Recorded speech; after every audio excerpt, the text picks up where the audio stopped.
Hi everyone, this is Anne. Welcome to my channel. I hope you're all doing well. In this video, I'm going to show you the 4 beauty products that I purchased while I was in France. And then I was going to talk a little bit about my trip to France. And I've never done a video like this where I've shared any type of personal experience. So I'm a little bit nervous and it feels kind of awkward to me. Also, I'm filming with my hair up in a high ponytail because I decided I'm going to grow my hair out again. I just don't like that many layers in my hair, and so I'm trying to grow it out. It's very uneven right now and I need to get it trimmed, but I thought I'd just wait and grow it out and then trim it.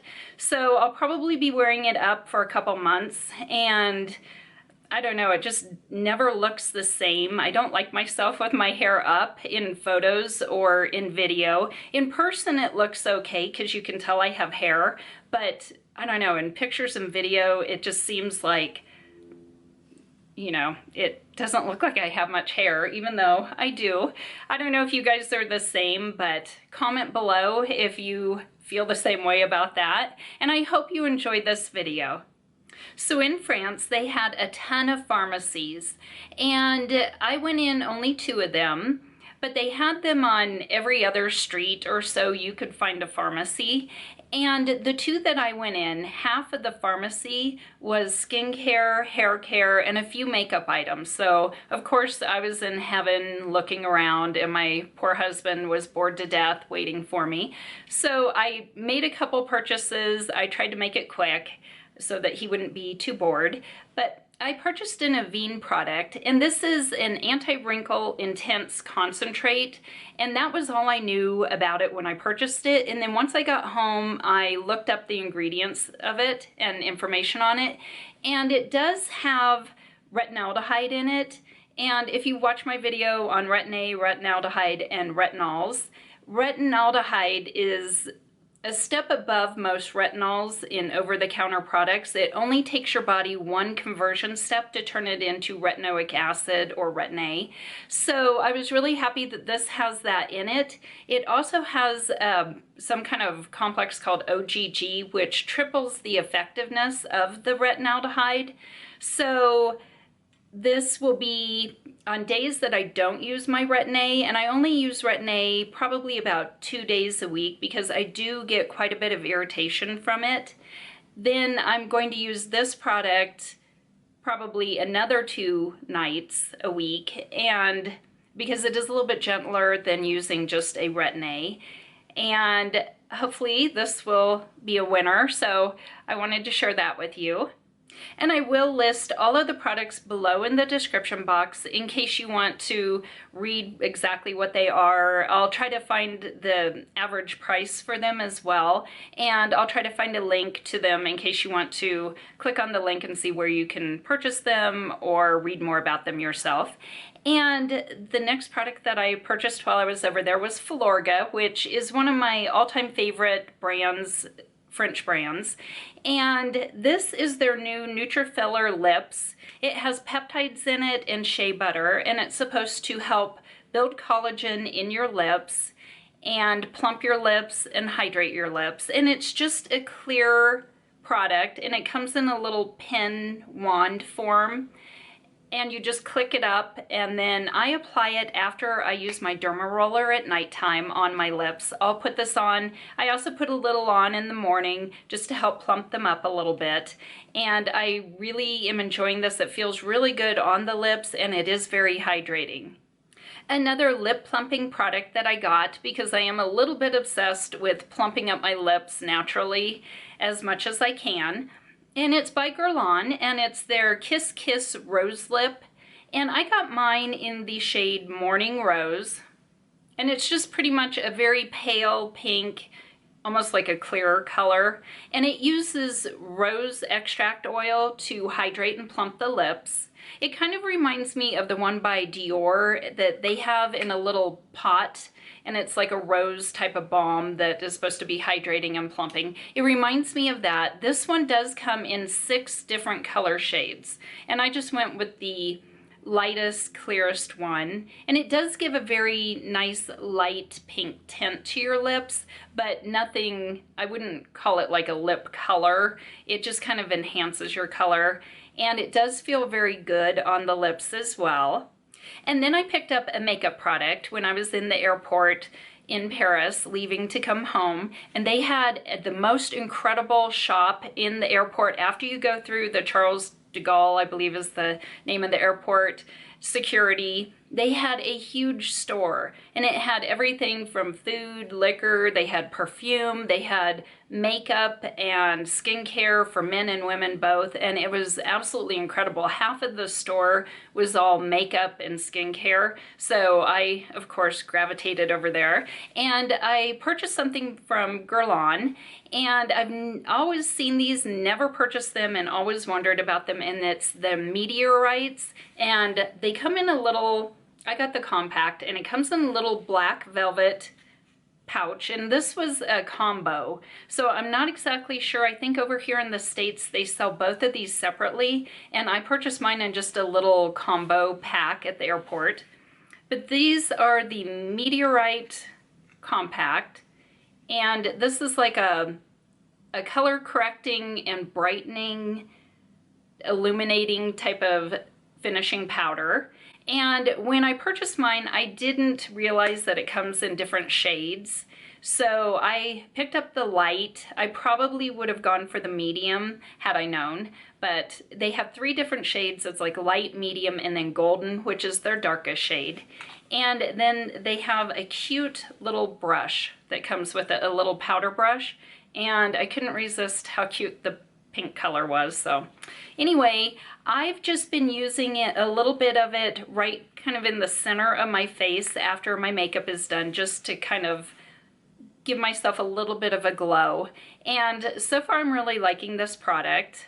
So those are the 4 beauty products that I purchased while I was in France, and I will do updates later after I've used them for a while and let you guys know what I think of them.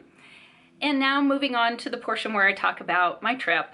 First of all, I've never been to Europe. I've always wanted to go, and in particular, I've always wanted to go to France because my family is from France, and so I always wanted to go there. And so we flew from Denver to Frankfurt, Germany, and it was an overnight flight. We left about 5 p.m. on a Saturday, and then arrived in Germany about 11 a.m. on Sunday morning, and rented a car and drove to France. And it was probably about a 3-hour drive, maybe, to get to France. And then we were in the Alsace region of France, which is where my family is from. So we drove to a little town called Weiler, and that's where I have relatives that live over there that I've never met. So we drove there. By this time it's probably about 2 p.m. in the afternoon on a Sunday, and we just start looking around the town. Nothing was open, of course, and there really honestly wasn't too much in the town. So we looked at the church and, you know, just kind of wandered around the town, took some photos, and then we met up with my relatives who did not speak any English. So we sat there, we went in their house and sat for, I don't know, probably 2 or 3 hours, showing, you know, old photos of our family and seeing who, you know, trying to talk about who's who. And it was, my husband speaks a little bit of German, and they could speak a little bit of German, so we were able to kind of communicate that way.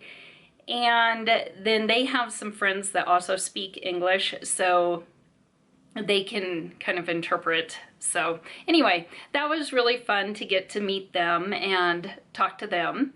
And then we went to a little bed and breakfast in a small town about 15 minutes away from Weiler, and it's called Hagenau. And the bed and breakfast was extremely cute. We checked in probably about 6:30 at night, so it was too dark to get a photo of it, but I'll go ahead and put a photo that I found on their website. So I'll put that in so you can see it. It was an adorable place.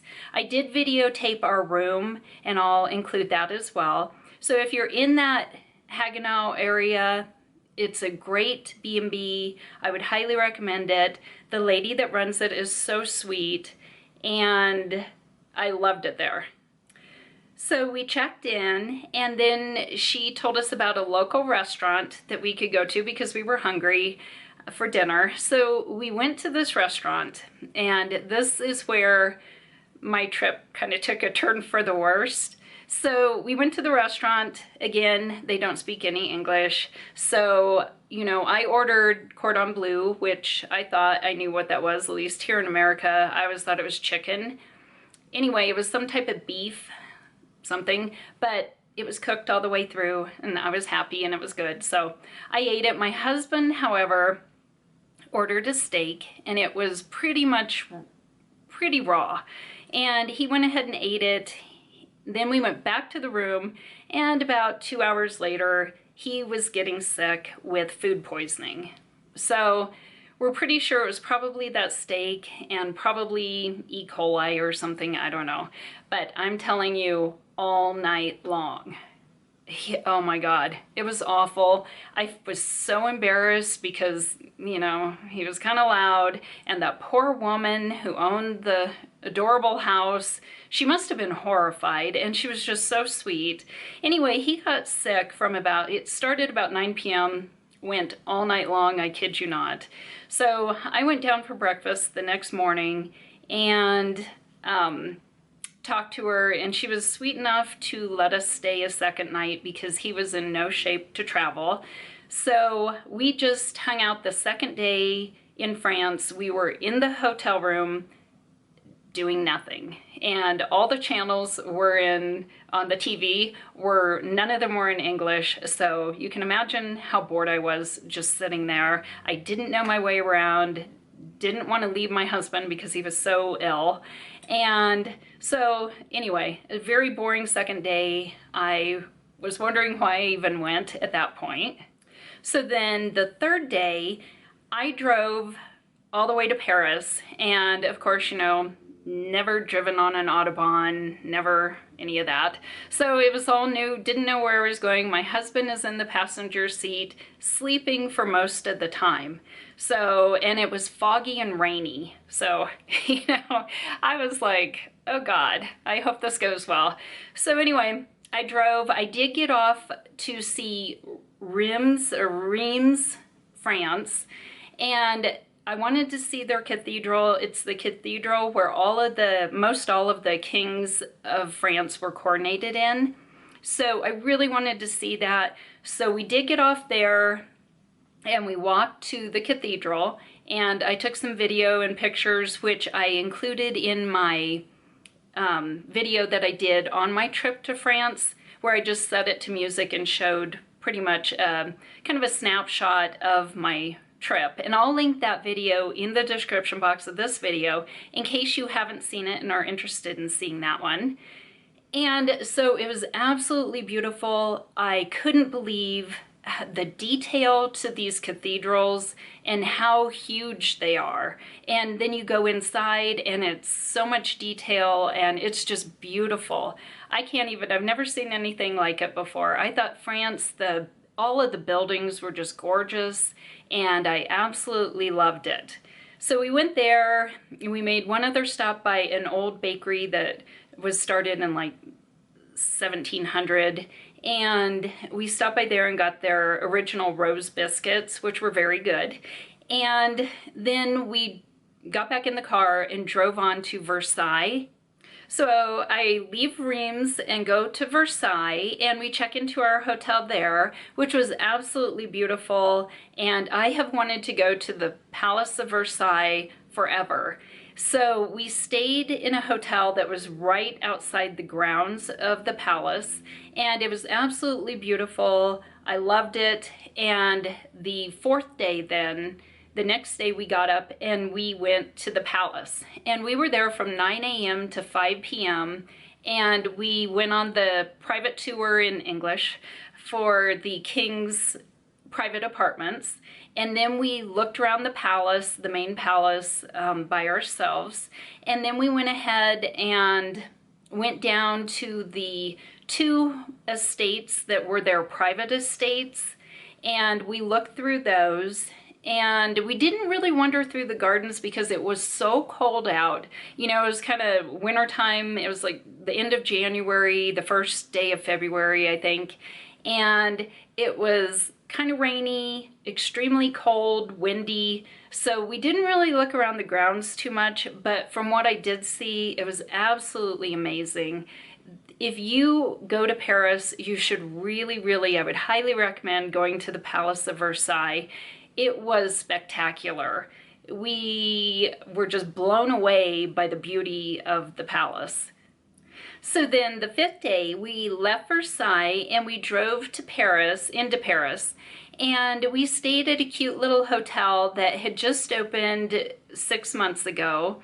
And like most things in Paris, it was very tiny, but it was very nice, very clean, and it had a nice view out our porch. And I would definitely stay there again. So it was a really cute little hotel. And then that day, we went to the champs-elysees and we walked around the shops. That's when I went to Louis Vuitton, which was, of course, spectacular. And went in there, went to the Arc de Triomphe and looked around. And then that night we drove down and we saw Notre Dame at nighttime. And then we also went to the Eiffel Tower at night because on the hour, every hour until I think midnight, they do sparkle lights on it for 5 minutes, and then otherwise it's just lit up, which is beautiful in itself. But the sparkle lights was really pretty as well. And then the 6th day we were there, we had tickets to go up the Eiffel Tower. So we went and we did that, and it was magnificent. The city of Paris is huge. So, you know, it was a great view of the city just to see how big it is, and that was a really neat experience. And then we went from there, we went to Notre Dame during the daytime, and we went in and we were able to, they were having a mass, and I try not to talk about politics or religion on my channel, but I will say I am Catholic, and so this was a huge deal to me to get to be in Notre Dame in Paris, and they were having the veneration of Jesus's crown of thorns, and so we got to partake in that, and that was the highlight of my trip. It was so amazing. They had mass, and then you could line up and you could kiss the crown, and oh my gosh, to me it was so special. And I totally lucked out being there at the right time and the right day and everything. I didn't even know that they had it. So the fact that I lucked out and was there for it really meant a lot to me. And anyway, and then the church itself, you know, there's so much to see within the cathedral because they have these rooms as you go around the altar. In the back, they have little rooms that have different, you know, statues, and the stained glass there is just beautiful. And so I was so glad that we went. And then we left there and we went to a little cafe just a block in front of Notre Dame. And that cafe has been there for like 125 years, I want to say. And it was such good food. I thoroughly enjoyed my meal, which was my last meal in Paris. And then we just went back to the hotel, and then I got up early the next day and flew home. So I really love France. I thought it was so pretty. The people were wonderful, and I don't even speak French, and they were still so kind to me and so nice. And I really loved it. Would love to go back. If you get a chance to go, I would say definitely go. It's well worth the time. It's well worth the trip. And I hope you enjoyed hearing a little bit about my trip. It ended, I guess, better than it began, with my husband's food poisoning. So, you know, could have lived without that, but all in all, it was a great time and I thoroughly enjoyed it. Thanks for watching. Please subscribe to my channel and follow me on Instagram and Twitter.